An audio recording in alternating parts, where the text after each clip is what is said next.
So the formula then, to answer your question, is brain and heart coherence. And when you're in stress and you're in survival, when you're in danger, the arousal of the stress hormones creates a heightening of our senses, and we become materialists, and we narrow our focus on the material world, and that's reality now.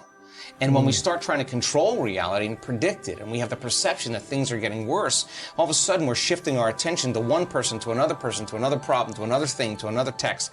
And every one of those things, there's a neurological network in the brain. So the arousal of the stress hormones causes the brain to start firing incoherently. And now there's no energy in the brain because the incoherence is diminishing energy. It's waves that are canceling each other out. The brain goes into like this quiescence of no activity, but very little performance. So then we said, okay, let's teach people how to take their attention off of everything known in this memory bank of the known self, the autobiographical self, the artifact of the past. Let's teach them how to go from a narrow object focus on anything material that's known in this three-dimensional reality to broadening their focus, to putting their attention on energy, nothing, space, and going from a convergent focus to a divergent focus and opening their focus. We started noticing that the brain started to synchronize, the different compartments started to unify, and the brain started functioning in a more holistic state, and the person started feeling more chilled, more poised, more clear. And what sinks in the brain links in the brain.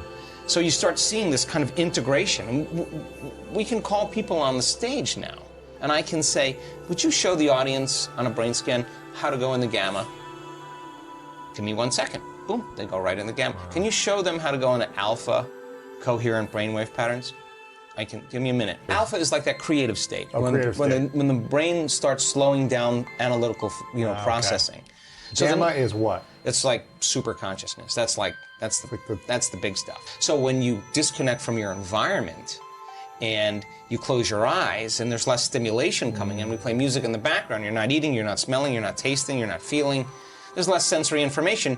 Naturally, this mechanism starts to slow down, and so there's less information, and you go into alpha, and you cross the analytical mind. And what separates the conscious mind from the subconscious mind is the analytical mind. So now you're suppressing the analytical mind that's saying you can't, it's too hard, the voice goes away. And in alpha now, we're not looking for any kind of alpha, we're looking for coherent alpha. So as they open their focus and they sense space, the act of sensing and feeling causes them to stop thinking and analyzing.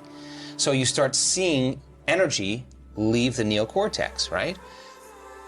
If they do it really well and the body starts to fall asleep, or it feels so comfortable that it can rest in the present moment and let it almost fall asleep and you're still conscious and awake, now you're in theta. Now that's a hypnotic state. Your body's like vibrating almost. Yeah, the door between the conscious mind and the subconscious mind is wide open. It's very programmable. The formula is when you sense, we do this naturally when we go to bed at night. Yes. But now we're just taking you down the steps so you know the terrain, how to get there.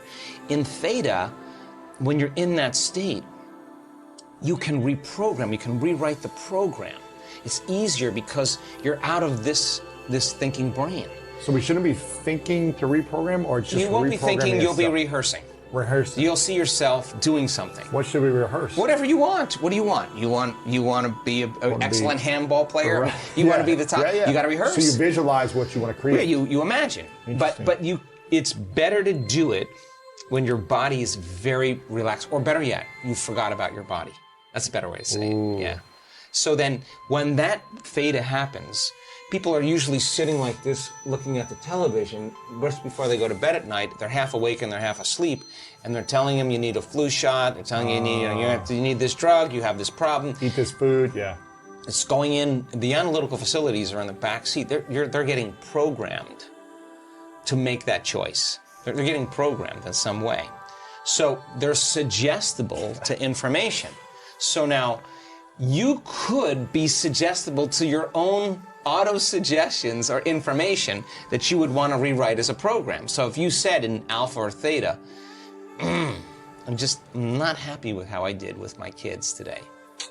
I need another shot at it.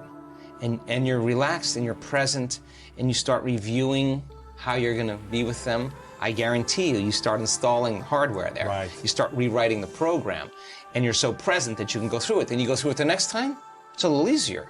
Yeah. You go through it the next time, it's a little easier. You go through it the next time, your mind starts to wander, you catch yourself, you come back, you do it again. Well, what are you doing? You're rewriting the program and installing it, firing and wiring.